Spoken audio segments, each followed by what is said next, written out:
सड़क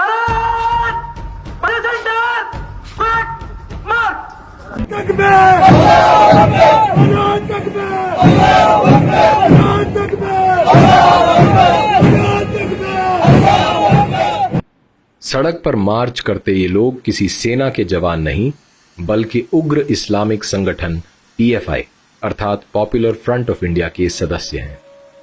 पीएफआई के सदस्यों को सड़कों पर यूं परेड करता देख आज से ठीक 100 साल पहले सन 1921 में केरला के मालाबार में मुसलमानों द्वारा किए गए हिंदुओं के नरसंहार अर्थात मालाबार हत्याकांड की दर्दनाक यादें ताजा हो जाती हैं। उस समय भी मुसलमानों की हथियारबंद फौज इसी प्रकार केरला की सड़कों पर परेड किया करती थी।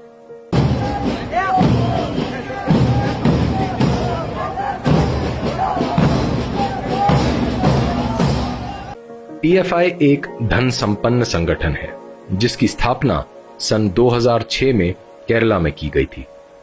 भारत के विभिन्न राज्यों में पहले से काम कर रहे इस्लामिक संगठनों केरला के नेशनल डेवलपमेंट फ्रंट, कर्नाटका के कर्नाटका फोरम फॉर डिग्निटी और तमिलनाडु के मनिता नीति पसराई को मिलाकर पीएफआई की स्थापना की गई थी।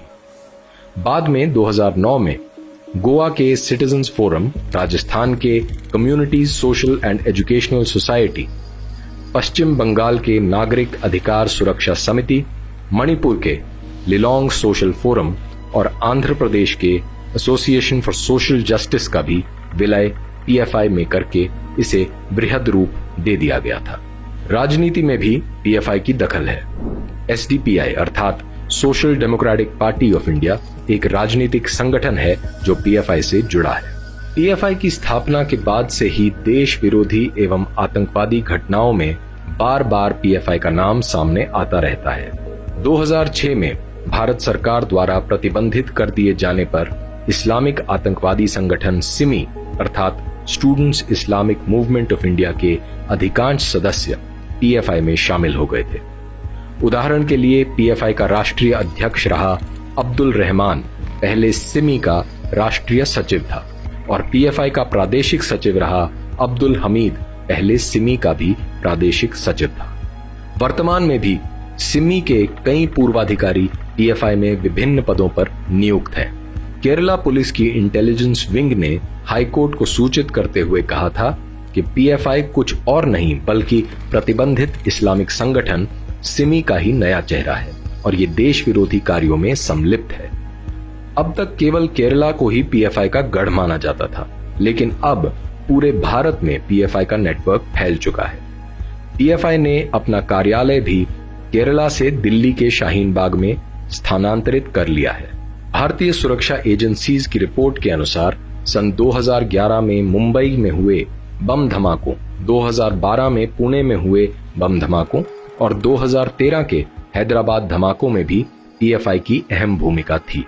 2020 में बसंत पंचमी के अवसर पर पीएफआई के आतंकवादियों ने पूरे भारत में सीरियल ब्लास्ट करने की योजना बना रखी थी। इसका पता तब चला जब Uttar Pradesh special task force ने लखनऊ से पॉपुलर फ्रंट ऑफ इंडिया के 2 सदस्यों अंसद बदरुद्दीन और फिरोज खान को गिरफ्तार किया। जांच करने पर पता चला कि पीएफआई के सदस्यों ने उत्तर प्रदेश के कई जिलों में अपना अंडरग्राउंड नेटवर्क तैयार कर लिया है।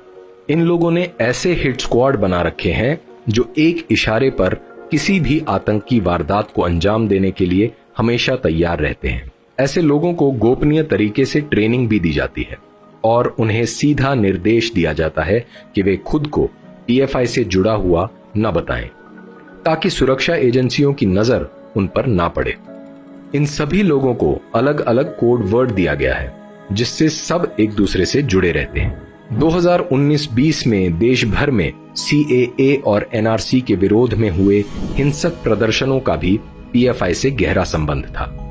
नागरिकता कानून के विरोध में फैली हिंसा के मद्देनजर उत्तर प्रदेश के शामली से 19 दिसंबर 2019 को उत्तर प्रदेश पुलिस ने 31 लोगों को गिरफ्तार किया था।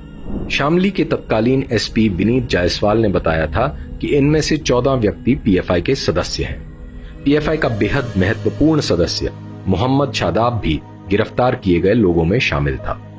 वहीं लखनऊ के तत्कालीन एसपी कलानिधि नैथानी ने भी सूचना देते हुए कहा था कि नागरिकता कानून पर लखनऊ में फैली हिंसा के मास्टरमाइंड नदीम, वसीम और अशफाक को उत्तर प्रदेश पुलिस ने गिरफ्तार कर लिया है। इन तीनों का संबंध पीएफआई से है। सीएए और एनआरसी के विरोध में शाहीन बाग में हुए प्रदर्शन और दिल्ली में हुए हिंदू विरोधी दंगों को फंडिंग करने के आरोप में पीएफआई के अध्यक्ष परवेज और सचिव इलियास को गिरफ्तार कर 7 दिन की पुलिस रिमांड में भेजा गया था। राम जन्मभूमि केस का फैसला हिंदुओं के पक्ष में आने के बाद पीएफआई ने बिहार के कटिहार, पूर्णिया और दरभंगा में मुसलमानों के मजहबी उन्माद को भड़काने के लिए उकसाने वाले पोस्टर लगाए थे, जिन पर लिखा था 6 दिसंबर को भूलना नहीं है। 2020 में हुए हाथरस कांड में भी पीएफआई का नाम सामने आया था। पीएफआई ने मोटी रकम खर्च करके हिंदुओं के बीच जातीय संघर्ष कराने की योजना बनाई थी। इसका पता तब चला जब उत्तर प्रदेश पुलिस ने मुजफ्फरनगर के अतीकुर रहमान, मल्लपुरम के सिद्दीक कप्पन, बहराइच के मसूद अहमद और रामपुर के आलम को गिरफ्तार किया था। 2013 की एक रिपोर्ट के अनुसार पीएफआई ने मुसलमानों को ट्रेनिंग देने के लिए केरला के उत्तरी कन्नूर में एक कैंप का आयोजन किया था। शिकायत करने पर केरला पुलिस ने कैंप पर रेड किया तो कैंप से उन्हें तलवार, बम, आदमी की तरह दिखने वाले लकड़ी के पुतले, देसी पिस्तौल और आईईडी ब्लास्ट में काम आने वाली चीजें मिली। कैंप से कुछ बैनर पोस्टर भी बरामद हुए जो आतंकी गतिविधि में हिस्सा लेने के लिए प्रेरित करने वाले थे। 2 मई 2003 को केरल के मराड़ बीच पर मुसलमानों ने 9 हिंदुओं की बड़ी बेरहमी से हत्या कर दी थी। हिंदुओं की हत्या करने के बाद ये मुसलमान पास में ही स्थित जुमा मस्जिद में छुप गए थे। जब पुलिस द्वारा चेतावनी दिए जाने पर भी ये हत्यारे बाहर नहीं आए तो पुलिस ने इन्हें पकड़ने के लिए मस्जिद के अंदर जाने का प्रयास किया, लेकिन इन मुसलमान हत्यारों के पक्ष में वहां सैकड़ों की संख्या में मुसलमान पुरुष और महिलाएं इकट्ठा हो गए थे और इन्होंने पुलिस पर ही हमला कर दिया था। इस बहुचर्चित केस को मराड़ नरसंहार के नाम से भी जाना जाता है। जांच के बाद सामने आया था कि मुसलमानों द्वारा हिंदुओं की हत्याएं आकस्मिक उपजे विवाद से नहीं बल्कि सुनियोजित रूप से पूरी तैयारी के साथ की गई थी। मस्जिद में से देशी बम, पेट्रोल बम, खंजर, तलवारें, भाले और भी बहुत से हथियार प्राप्त हुए थे और इस घटना को अंजाम दिया था तत्कालीन नेशनल डेवलपमेंट फ्रंट ने, जो 2006 में पीएफआई के निर्माण का आधार बना। जनवरी 2011 में पीएफआई के सदस्यों ने प्रोफेसर टीजे जोसेफ पर इस्लाम के संस्थापक मोहम्मद का अपमान करने का आरोप लगाकर प्रोफेसर का हाथ काट दिया था। इस केस में केरला पुलिस ने पीएफआई से संबंध रखने वाले 27 लोगों के विरुद्ध चार्जशीट फाइल की थी। दक्षिण भारत में आरएसएस के सदस्यों की हत्या के आरोप में भी पीएफआई का नाम अक्सर सामने आता रहता है। उत्तर पूर्वी राज्यों के लोगों को भयभीत करने के उद्देश्य से अगस्त 2012 में चलाए गए एसएमएस कैंपेन के आरोप भी पीएफआई पर लगे थे। इस हेट कैंपेन के बाद पुणे, हैदराबाद, चेन्नई और दिल्ली से लगभग 30,000 लोगों को पलायन करने के लिए मजबूर होना पड़ा था। 11 अगस्त 2020 को कर्नाटका की राजधानी बेंगलुरु में हुए हिंसक दंगों के तार भी पीएफआई और एसडीपीआई से जुड़े थे। ये बात तब सामने आई थी जब एनआईए ने एसडीपीआई के सदस्य सईद अब्बास को गिरफ्तार किया था। भारत में ही नहीं बल्कि भारत के बाहर दूसरे देशों में हो रही आतंकी गतिविधियों में भी पीएफआई शामिल है। पीएफआई और एसडीपीआई का ग्लोबल इस्लामिक आतंकी संगठन आईएस अर्थात इस्लामिक स्टेट से भी गहरा संबंध है। केरला पुलिस द्वारा दी गई जानकारी के अनुसार कम से कम 6 व्यक्ति जो पीएफआई से जुड़े थे इस्लामिक स्टेट के पक्ष में युद्ध करने के लिए सीरिया गए थे। जुलाई 2016 में कासरगोड से अचानक 15 युवा मुसलमानों का गायब होने के बाद जांच करने पर पता चला कि ये सभी मुसलमान इस्लामिक स्टेट में शामिल होने के लिए सीरिया और इराक गए थे। इसके पीछे पीएफआई के सदस्यों की ही भूमिका मानी जाती है। इस्लामिक स्टेट ही नहीं, लश्कर-ए-तैयबा, अल-कायदा और हिजबुल जैसे दूसरे इस्लामिक आतंकी संगठनों से भी पीएफआई के संबंध होने के साक्ष्य मिले हैं। 21 अप्रैल 2019 को ईस्टर के दिन श्रीलंका में हुए सीरियल ब्लास्ट का भी पीएफआई से लिंक सामने आया था। श्रीलंका में हुए इन हमलों में 290 लोग मारे गए थे। भारतीय सेना के रिटायर्ड अधिकारी पीसी कटोच के अनुसार पीएफआई के लिंक पाकिस्तानी खुफिया एजेंसियों से भी हैं। पीएफआई ने सामाजिक कार्य करने का दिखावा करने व अपने जिहादी उद्देश्यों को छुपाने के लिए अलग अलग शाखाएं भी बनाई हैं, जैसे महिलाओं के लिए एनडब्ल्यूएफ अर्थात नेशनल वुमेन्स फ्रंट, स्टूडेंट्स के लिए सीएफआई अर्थात campus front of India. PFI मुसलमानों के लिए सभी सरकारी एवं निजी क्षेत्रों में अलग से आरक्षण की मांग करने के साथ साथ शरिया कोर्ट्स की भी मांग करता है।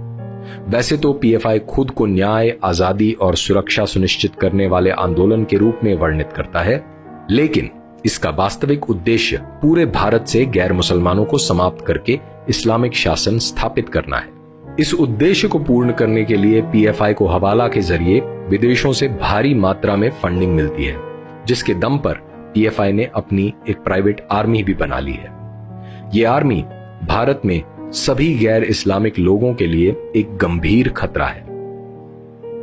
आए दिन पीएफआई और एसडीपीआई का नाम देश विरोधी गतिविधियों, हत्या, अपहरण, हथियार रखने, सांप्रदायिक दंगे कराने, हेट स्पीच, मजहबी कट्टरपन को बढ़ावा देने, लव जिहाद, जबरन धर्म परिवर्तन कराने, आतंकी ट्रेनिंग कैंप चलाने, देश विरोधी ताकतों से संबंध रखने, अवैध रूप से चंदा लेने जैसे संगीन अपराधों में आता रहता है।